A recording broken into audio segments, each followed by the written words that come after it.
Hello दोस्तों, नन्हा शेर एकेडमी में आपका स्वागत है। आज हम कक्षा 6 के इतिहास से अध्याय 2 का अखेटक खाद्य संग्रह से भोजन उत्पादन तक अध्याय लेकर आए हैं। इस अध्याय में हम आदि मानव के बारे में जानेंगे। पिछले अध्याय में हमने पढ़ा अखेटक पशु पक्षी के शिकार करने वाले को बोलते थे। खाद्य संग्राहक भोजन का संग्रहण करने वाले को बोलते हैं। इस अध्याय में हम आरंभिक मानव, जिसे आदि मानव भी बोला जाता है, के जीवन पर आधारित तथ्यों को जानेंगे। आदि मानव 20 लाख साल पहले के लोगों को बोलते हैं। उनके भोजन के इंतजाम करने की विधि के आधार पर उनको अखेटक खाद्य संग्राहक के नाम से भी जाना जाता है। ये लोग जंगली जानवरों का शिकार करते थे, मछलियां और चिड़ियों को पकड़ते थे, फल, फूल, पत्तियां, अंडे इकट्ठे किया करते थे। हमें ऐसे कई कारण मिलते हैं जिससे पता चलता है कि अखेटक खाद्य संग्राहक समुदाय के लोग एक जगह से दूसरी जगह की यात्रा करते रहते थे। इसका पहला कारण है भोजन की तलाश। वह एक ही जगह पर ज्यादा दिनों तक रहने से आसपास के पौधों, फलों और जानवरों को खाकर समाप्त कर देते थे और भोजन की तलाश में फिर उन्हें दूसरी जगह ढूंढनी पड़ती थी। इसलिए वह एक जगह से दूसरी जगह भोजन की तलाश में जाती थी। इसका दूसरा कारण है जानवरों का पीछा करना।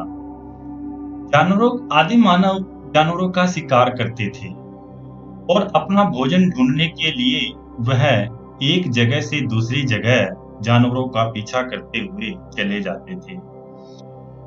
जो शाकाहारी जानवर थे वो घास की तलाश में एक जगह से दूसरी जगह जाते थे और जो मांसाहारी जानवर थे वो मांस की तलाश में एक जगह से दूसरी जगह जाते थे।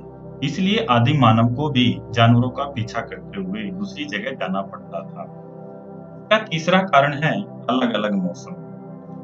पेड़ पौधों पर फल फूल अलग अलग मौसम में अलग अलग आते थे। उपयुक्त मौसम के अनुसार उन्हें अलग स्थान पर जाना पड़ता था जहां पर उनको फल पौधे फूल सब मिल जाए।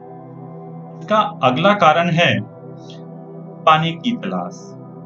पानी जीवित रहने के लिए बहुत महत्वपूर्ण है। गर्मियों में नदियों और झीलों का पानी सूख जाता था। अब उन्हें पीने के पानी की तलाश में एक जगह से दूसरी जगह जाना पड़ता था। ये जो सब हमें पता चलता है, इसका अध्ययन पुरातत्वविदों ने किया है। उन्होंने पुरास्थल से जो प्राचीन चीजें मिली हैं उनसे इनका अध्ययन किया है। पुरास्थल हम उस प्राचीन स्थान को कहते हैं जहां पर औजार, बर्तन और इमारतें जैसी वस्तुओं के अवशेष मिलते हैं। इनमें अगर हम देखते हैं भारत में मानचित्र के हिसाब से, तो ये हमें सारे संपूर्ण भारत में फैले मिलते हैं। पुरापाषाणिक पुरास्थल की बात करें तो भीमबेटका, उसगी, करनूल, ये 3 हमारे पूरा पुराणिक पुरास्थल हैं। भीमबेटका आधुनिक मध्य प्रदेश में है।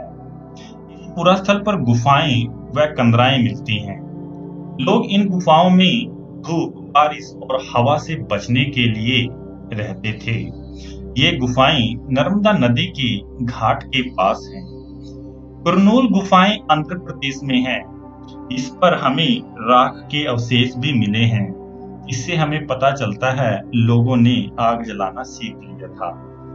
यहाँ आग का प्रयोग लोग प्रकाश के लिए करते थे, मांस पकाने के लिए करते थे, खतरनाक जानवरों को दूर भगाने के लिए, अपनी सुरक्षा के लिए करते थे और कभी कभी सर्दी के मौसम में अपने को बचाने के लिए भी आग का प्रयोग किया करते थे। अब हम बात करें हुस्गी जो कर्नाटक में है। यहाँ हमें चूने के पत्थर से औजार बनाए जाते थे। अगला जो है वह है नवपाषाणिक पुरास्थल। ये भी भारत में इवन भारत से बाहर पाकिस्तान में भी हैं। अगर हम बात करते हैं बुर्ज होम, जो वर्तमान में कश्मीर में है, यहाँ पर पुरातत्वविदों को झोपड़ियों और घरों के निशान मिले हैं। यहाँ के लोग गड्ढे के नीचे घर बनाकर रहते थे, जिन्हें गर्तवास कहा जाता है। उसमें उतरने के लिए सीढ़ियां होती थी। अगर हम बात करें मेहरगढ़, जो बलूचिस्तान पाकिस्तान में है, एक हरा भरा समतल स्थान है जहां पर आयताकार घरों के अवशेष मिले हैं। मेहरगढ़ में मृतक के साथ कुछ सामान और जानवरों को कब्र में दफनाया जाता था, जो वो घर के अंदर ही दफनाते थे। यहाँ पर ज्यादातर घर 4 या इससे अधिक कमरों के मिले हैं। अब हम बात करते हैं कोल्डी इबा की, जो आधुनिक उत्तर प्रदेश में है। यहाँ पर चावल तथा जानवरों की हड्डियों के अवशेष हैं। चिरौंद, जो बिहार में है, लूर से हमें ज्वार बाजरा मिला है। अगला है महापाषाणिक पुरास्थल। इसमें हमें ब्रह्मगिरी और आदि चंदलूर, ये 2 हमारे महापाषाणिक पुरास्थल हैं। हम बात करते हैं आरंभिक गांव की। आरंभिक गांव में इनाम गांव, जो महाराष्ट्र में है, वह आता है, और आधुनिक नगर में कोलकाता और मुंबई का नाम है। तुर्की का चतालहियुक पुरास्थल नवपाषाण काल का है। यहाँ दूर स्थानों से चीजों को लाया जाता था, जैसे सीरिया से लाया गया चकमक पत्थर, लाल सागर की घोड़ियां, भूमध्य सागर की सीपियां। इस समय तक पहिए का आविष्कार नहीं हुआ था। लोग सामान खुद या जानवरों की पीठ पर लाद कर लाते थे। पुरातत्वविदों को ऐसी वस्तुएं अलग अलग पुरास्थलों से मिली हैं, जिसके आधार पर समय को 3 कालों में बांटा गया है। पहला है पुरापाषाण काल, मध्य पाषाण काल, और तीसरा है नवपाषाण युग। अगर हम पुरापाषाण काल की बात करें, पूरा का मतलब होता है प्राचीन और पाषाण का मतलब होता है पत्थर। यह काल 20 लाख साल पहले से 12,000 पहले तक चला। इस जो 90% कहानियां मानव इतिहास की हैं, वह इसी समय के दौरान घटित हुई। यहीं पे मानव ने आग की खोज भी कर ली थी। हम बात करते हैं मध्य पाषाण युग। मध्य पाषाण युग 12,000 साल पहले से लेकर 10,000 साल पहले तक का समय है। इसे मेसोलिथ भी कहा जाता है। पर्यावरण में बदलाव हमें इसी काल में मिलते हैं।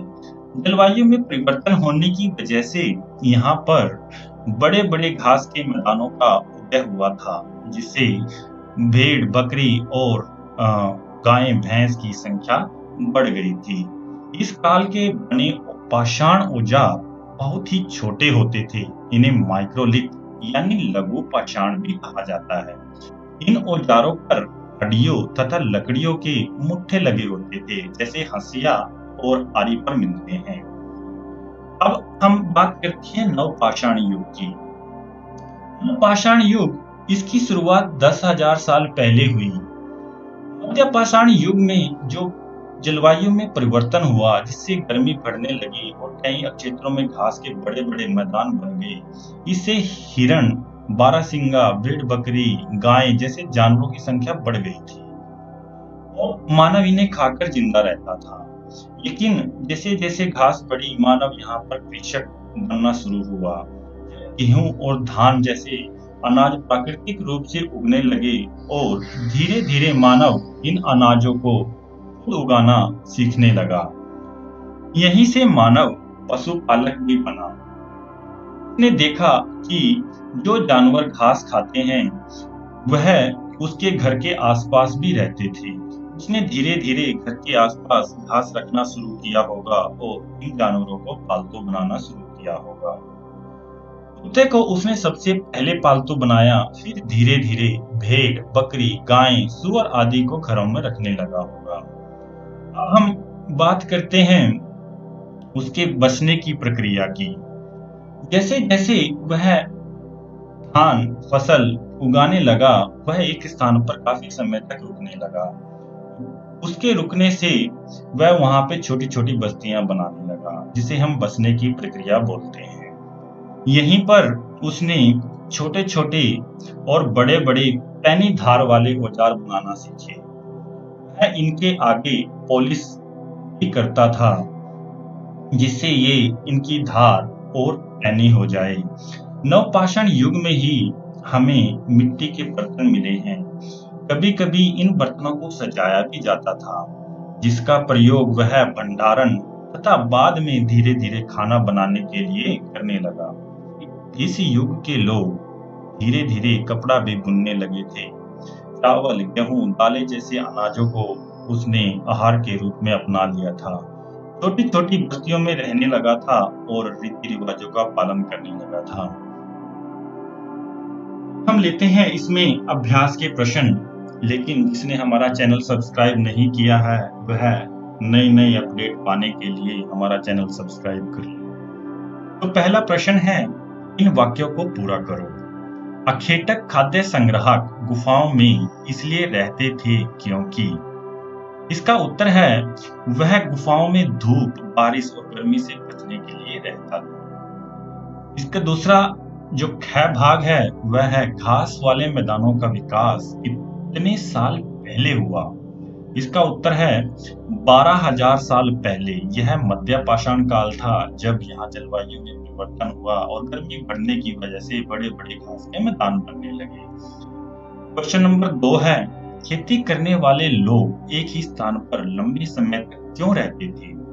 किसी फसल के बीज बोने से लेकर फसल पकने की प्रक्रिया यह एक लंबा समय होता है। पौधा धीरे धीरे बीजाने के बाद निकलता है, उसकी सिंचाई करनी पड़ती है और खेतों से खरपतवार हटाना पड़ता है, फिर फसल पकती है। जंगली जानवरों से उसकी सुरक्षा करनी पड़ती है और फसल पकने के बाद उसे काटा जाता है। यह प्रक्रिया इतनी लंबी होती है कि लोगों को एक स्थान पर लंबे समय तक रुकना पड़ता था। प्रश्न नंबर 3 है, पुरातत्वविद ऐसा क्यों मानते हैं कि मेहरगढ़ के लोग पहले केवल शिकारी थे और बाद में उनके लिए पशुपालन ज्यादा महत्वपूर्ण हो गया था। इसका उत्तर है, पुरातत्वविदों को मेहरगढ़ की खुदाई में अनेक जानवरों की हड्डियां मिली। सबसे नीचे जो उन्हें हड्डियां मिली वह हिरण तथा सुअर की थी, जो जंगली जानवर थे। तो ये एक प्रमाण है कि पहले यहाँ के लोग शिकारी होते थे। बाद में जो कम गहरी जगह पर उन्हें भेड़, बकरियों तथा मवेशियों की हड्डियां पाई गई। इससे पता चलता है कि यहाँ के लोगों ने धीरे धीरे पशुपालन शुरू कर दिया था और वह उनके लिए महत्वपूर्ण भी हो गया था। अगला प्रश्न है, खेटक खाद्य संग्राहक एक स्थान से दूसरे स्थानों पर क्यों घूमते रहते थे। उनकी यात्रा और आज की हमारी यात्रा के कारणों में क्या समानताएं हैं, क्या भिन्नताएं हैं। इसका उत्तर है कि वह एक स्थान से दूसरे स्थान पर निम्नलिखित कारणों से घूमते थे। सबसे पहला आता है भोजन की तलाश। एक स्थान पर अधिक समय रहने से वहां के लोग वहां का सारा भोजन खाकर समाप्त कर देते थे। भोजन की तलाश में उन्हें दूसरी जगह ढूंढनी पड़ती थी, इसलिए वह एक स्थान से दूसरे स्थान पर चले जाते थे। इसका अगला कारण है जानवरों का पीछा करना। जंगली जानवर अपने शिकार के लिए और शाकाहारी जानवर अपने घास के लिए एक स्थान से दूसरे स्थान पर जाते थे। अब उनका पीछा करते हुए आदि मानव भी एक स्थान से दूसरे स्थान पर चला जाता था। अगला है अलग अलग मौसम। अब पेड़ पौधे के जो फूल फल उगते हैं वो अलग अलग मौसम में अलग अलग तरह के आते हैं। उपयुक्त मौसम के अनुसार आदमी को एक स्थान से दूसरे स्थान पर जाना पड़ता है, उनको वहां पर पेड़ पौधों पर फल फूल मिल जाएं। इससे अगला कारण है पानी की तलाश। गर्मियों में झीलें और नदियां सूख जाती थी और पानी जीवन के लिए बहुत महत्वपूर्ण है। प्यास बुझाने के लिए वह पानी की तलाश करता एक स्थान से दूसरे स्थान पर चला जाता था। इसमें आगे है यात्रा के वो कौन से कारण हैं जिनमें हमें समानताएं मिलती हैं। अगर हम आज भी देखते हैं, जो हमारे चरावाहे हैं वो अपने जानवरों को पानी तथा चारे की तलाश में एक स्थान से दूसरे स्थान पर लेकर जाते हैं। और अगर हम इसमें भिन्नताओं की बात करते हैं, आज का मानव ने स्वयं अनाज उगाना शुरू कर दिया है। अनाज की तलाश में हम एक स्थान से दूसरे स्थान नहीं जाते, लेकिन लोग एक स्थान से दूसरे स्थान व्यापार के लिए जाते हैं, घूमने के लिए जाते हैं, अपने सगे संबंधियों से मिलने के लिए जाते हैं। अगला प्रश्न है प्रश्न नंबर 5। अखेटक खाद्य संग्राहक आग का उपयोग किन किन चीजों के लिए करते थे? क्या तुम आग का उपयोग इनमें से किसी चीज के लिए करोगे? इसका उत्तर है अखेटक खाद्य संग्राहक आग का प्रयोग अनेक प्रकार से करते थे। पहला है प्रकाश के लिए। जब अंधेरा हो जाता था तो वो प्रकाश के लिए उसका उपयोग करते थे। अब वो शिकार करते थे, उसके मांस को पकाने के लिए वो उसका उपयोग करते थे। जंगली जानवरों से अपनी सुरक्षा करने के लिए, उन्हें दूर भगाने के लिए वो आग का उपयोग करते थे। सर्दी के मौसम में सर्दी से बचने के लिए वो आग का उपयोग करते थे। हाँ, आज भी हम आग का प्रयोग सर्दी से बचने के लिए करते हैं, प्रकाश के लिए भी करते हैं और मांस पकाने के लिए भी करते हैं। अगला प्रश्न है इसको पशुपालकों का जीवन अखेटक खाद्य संग्राहक के जीवन से कितना भिन्न था? 3 अंतर बताओ। पशुपालक भोजन के लिए अन्न का उत्पादन करते थे। अखेटक खाद्य संग्राहक भोजन के लिए शिकार करते थे और फल फूल और पत्ते और अंडे इकट्ठे करते थे। बेशक पशुपालक का जीवन स्थायी था, वह एक स्थान पर लंबे समय तक थे जब तक फसल पकती। अखेटक अपना भोजन की तलाश में एक स्थान से दूसरे स्थान पर घूमता रहता, उसका जीवन खानाबदोश था। बेशक पशुपालक अन्न का भंडारण करते थे, जबकि अखेटक खाद्य संग्राहक अन्न का भंडारण नहीं करते। दोस्तों, आज की वीडियो में हमने अध्याय 2 को एक कहानी के रूप में लिया, फिर उसके प्रश्न उत्तर लिए। अगली वीडियो में हम इसी अध्याय से एमसीक्यू क्वेश्चन लेके आएंगे, जो आपकी सरकारी नौकरी की तैयारी के लिए बहुत महत्वपूर्ण है। तो हमारे चैनल को सब्सक्राइब करना ना भूलें और नए अपडेट के लिए बेल आइकन दबाएं।